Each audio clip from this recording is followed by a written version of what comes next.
Test. There we go. There we go. Test.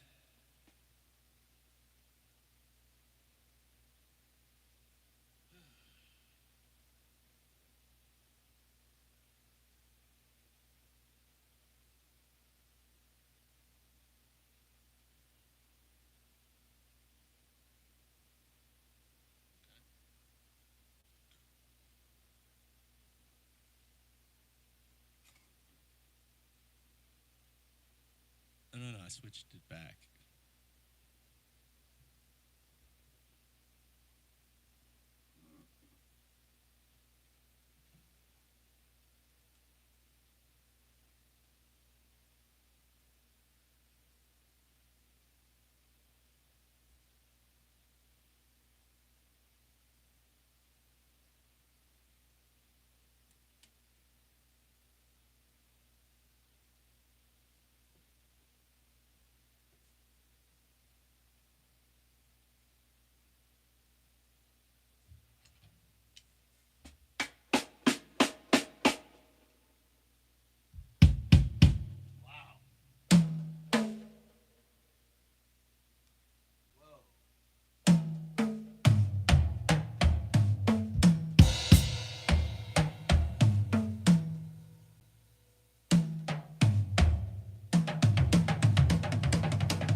Thank you. Thank you. Thank you.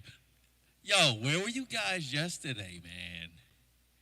I had the horizontal view popping, and it was like crickets, which I was cool with, cause I was beat, man. I've been burning the candle at both ends, man. I was at this jazz joint. You know the weekly jazz kind of meetup. Hoo-wee. Wow. Practice pays off, man. It really does. It feels good to be on a high because you feel free to just kind of express what, ow, that hurt, whatever you want. You know what this is? When I do this, that's from bad technique. From, yeah, just from bad technique.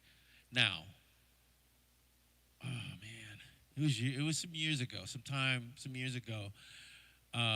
It was my wrist and my elbow. It just was stiff and painful, very painful. And calcification was happening just from bad technique. The connective tissue was calcifying. So I tell this story all the time. I had to go to a really, really intense sports facility, which, like, um, you know, like I've seen some of the Falcon members in there. Um, You remember the Atlanta Thrashers, the hockey team? I seen a couple of those guys there. I saw some Braves guys there. Um, I saw Hawk guys there too. So, but I like where I lived is like not far. We're like the hood compared to them. That's like the richity rich people. We're the hood, um, and we broke. Poor kids will drain your pockets. But I digress. Um, when I went to the facility, it was like just put it this way. After about, I had to stop playing for 5 weeks and go through intense training. After that, they examined. Well, during that time, they examined my form, all of this stuff, and they diagnosed what was happening. I was just playing too stiff and too, you know, in the effort of gaining speed. Um, and then they were like, "No, you." One of the guys was a martial arts guy. He said, "Man, you have the same problem quarterbacks have, and martial artists who don't know how to punch, who just develop. They had a little quirk in their style, and they've just developed this quirk, and they've never corrected it, but they've just been winning, but they've never corrected it, and it just causes damage. It's kind of like that." Um, but once my form was corrected, my playing went through the roof. I was able to play faster, longer, pause, and y'all know what I'm talking about. Just and just with less effort, just and that has allowed me to just be able to flow. My whole thing was I wanted flow state. I wanted to just be able to just say what I want to say musically, and this is the closest, if not there, that I've ever been. Well, I'm not quite there yet, but the stuff that I can't reach is like really fringy stuff that no one's gonna even like. But I want to do it anyway. It's like that bucket list stuff. So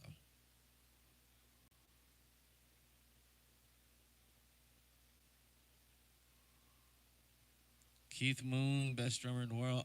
He's not the best in the world. He's certainly one of my favorites. Uh it hurt me that Keith died. That hurt. Oof.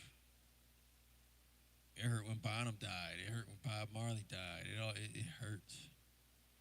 You know. Yeah, I'm not old. I was around when Janis Joplin and Hendrix and and Jim Morrison. Yeah, I was around when they were, popping, when they died. You know, I was around. I was alive. And I wasn't like two. I was probably, I put it this way. I remember, like, man set foot on the moon. Whatever you want to believe, it was on my birthday. They stopped the birthday party for it. So, that was in '69. So, I remember before that.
Yes. Sometimes you commit. Oh, good. I can hear myself.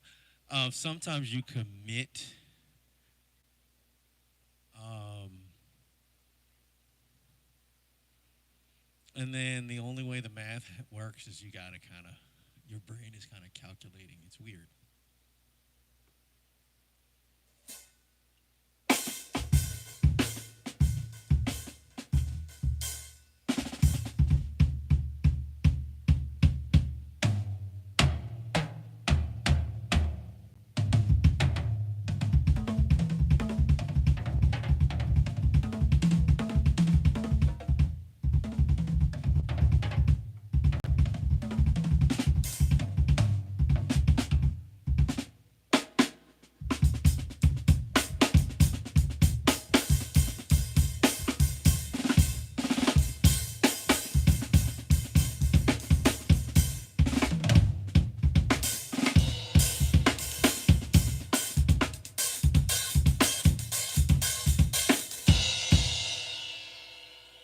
Top five. That's a hard question, bro.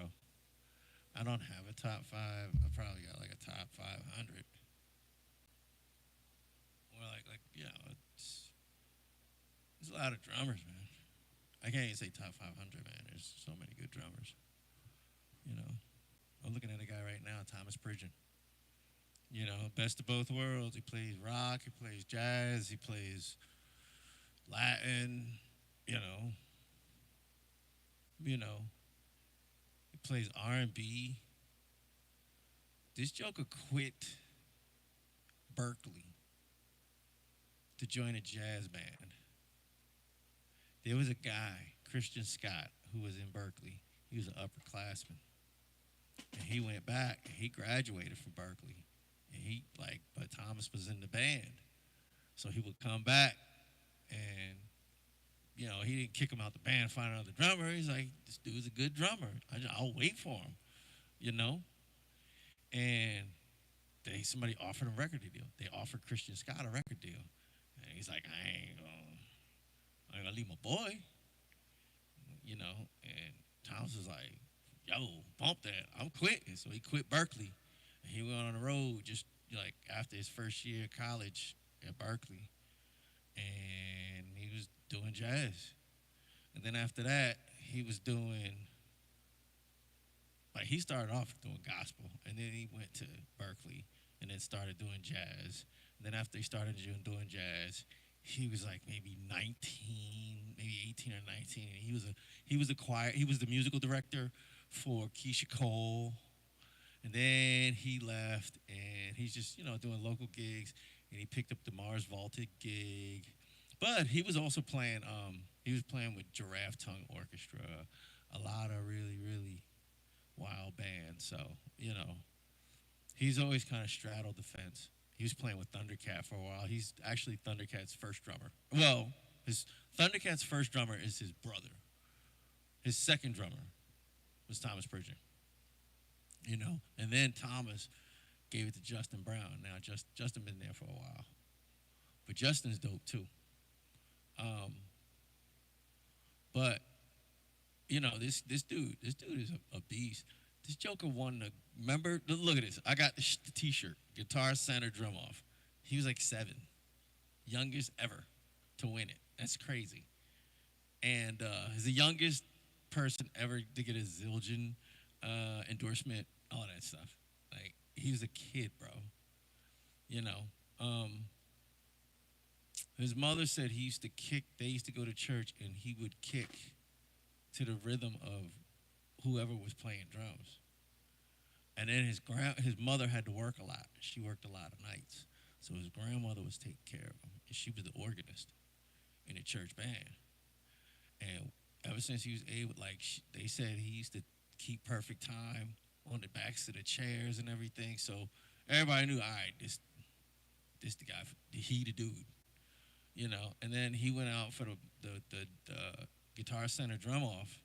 He was like, Grandma, I want to go out for that. He was either 6 or 7, one of those. And she was like, oh, that's so cute. She didn't really know how good he was. And he was really actually good. Even by today's standards, he was good. Him and Tony Reister. Um, but he went there, and his grandmother's like, "Now, Thomas, you might not win." Thomas like, "Grandma, I'm gonna win. Stop it. I'm gonna win, Grandma." And he won. you know, he won. So, he's like one of the most. I don't know, man. He's such a genre bending. You hear everything in his style. He's just like a mix of funk and rock and jazz and Latin and soul. It's just a mix, man. Fusion, you know, hip hop, electronic. I've seen him play electronic stuff. He's just a mix of all kinds of stuff. This dude's like him. This dude's like um, Ronald Bruner, who's he can do things no human can do. Like he can genuinely do things that I've seen him play things that I'm like, how does I know where it comes from because we he pulls from the same place I pull from, so I know where it comes from. But I'm like, holy schmoly, this dude Ronald Broner, he's a like he's like a once in a generation drummer. Um, of course, Stuart Copeland, of course, Mitch Mitchell, of course, Bonham, of course, Pert, um, Jabo Starks, um, Clyde Stubblefield, um, Omar Hakeem, Tony Williams, Billy Cobham, Vinny Colaiuta, um, Chad Wackerman, um, what's his name? Oh man, I can't remember. Jeff Porcaro, um, Steve Smith. A lot of people they just know Steve Smith from Journey. He started off as a fusion drummer. Like all that double bass stuff, he really plays that stuff. Like well, quite well. Like frighteningly well. And he ain't no spring chicken. He's old. He's still killing. Like he was an accomplished jazz drummer before he joined Journey. That's why he got in Journey. Because Neil Sean has a very high um, he has a high level of musical integrity. That's what it is. You know, he's a good guitarist, and you want people that could kind of hold up to like what you're pushing out. I feel them. It fits. What's up? What's going on? I'm on stream. Open the door. Open the door. What's up?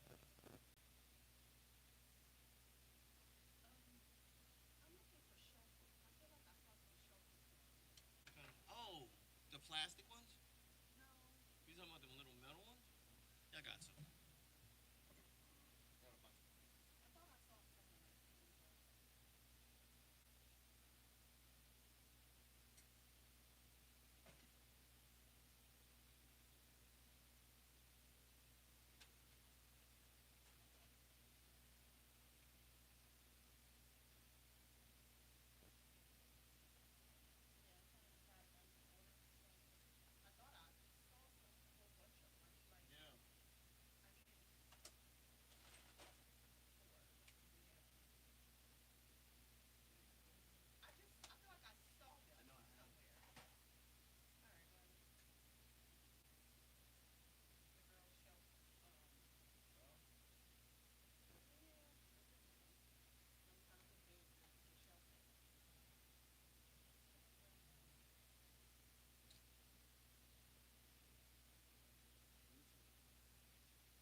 That was my wife. You know how you say you have. Oh, wait a minute. I think I found them.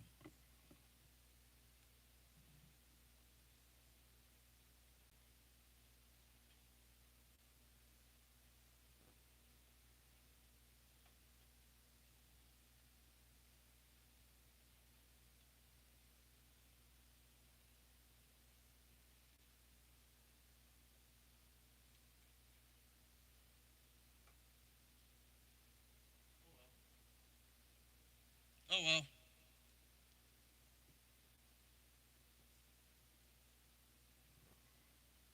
When you have something, and like your wife is like, "Why are you saving that?" And I'm like, "We're gonna need it later." Um, and then she's like, "Do you have the so and so? Remember the so and so? So do you have those?" And in my mind, I'm like, "Now, if I would have listened to you, I would have thrown them away."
That's really weird because this is under the ride.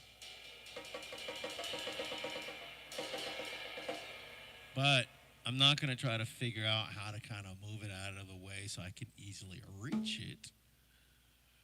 I figure I might as well increase my accuracy by my philosophy. I just started thinking if I could see it, I could hit it. So, even though it's under there, if it's in eye view, then I'm gonna like I can swing a stick at it. So hey.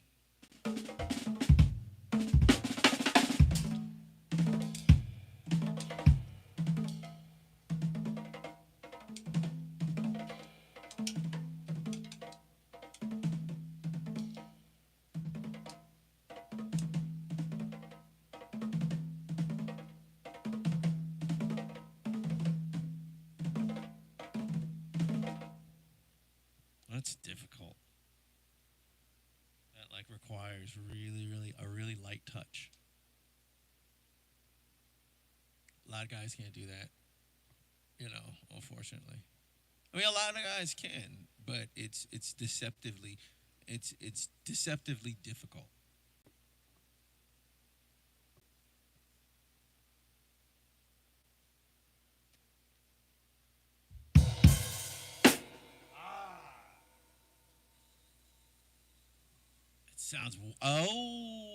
It sounds way. Okay, hold on.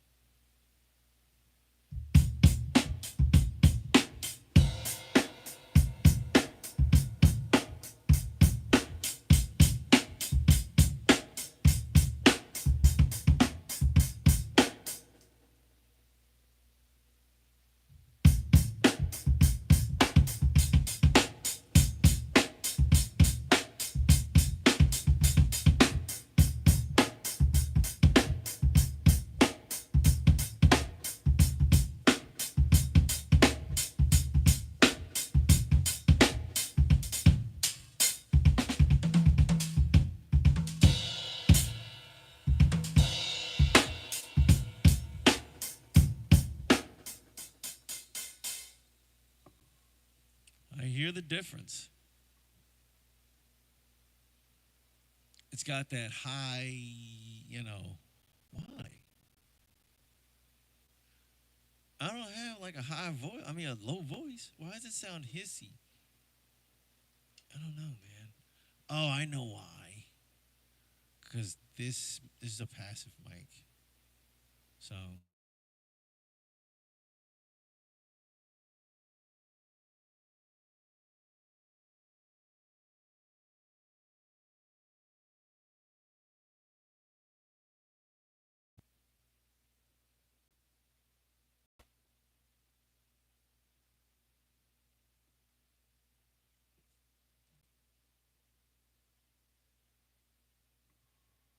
it's a dynamic mic. So it's, it is what it is.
It's actually an Alan Holdsworth song. It's called "The Unmerry-Go-Round."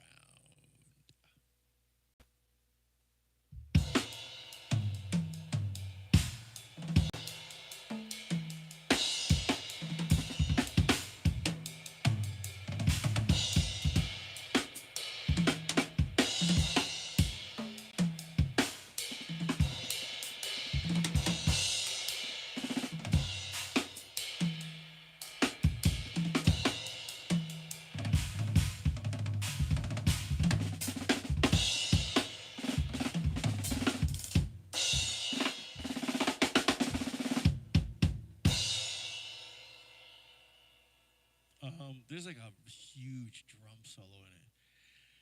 It's like a tooth.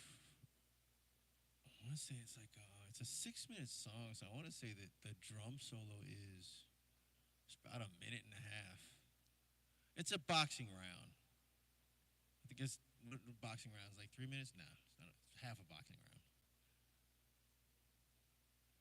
So yeah, it's a lot.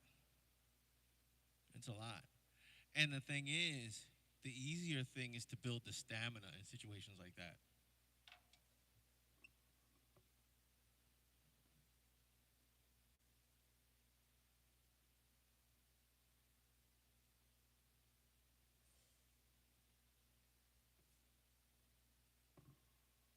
Sorry, guys. The easy thing is building stamina. That's the easy part. The hard part is building creativity, where to go, like how to. Now you're learning how to tell a story on drums. You got a minute and a half to tell us. I'm telling you, man. I want to say it's longer than a minute and a half, man. It's a long solo. Like, and he keeps going and going and going and going. He's got another song. It's called. It's on their IOU album. It's a red album. Alan Hallsworth IOU. Ooh, I can't remember the name of the song. Mm.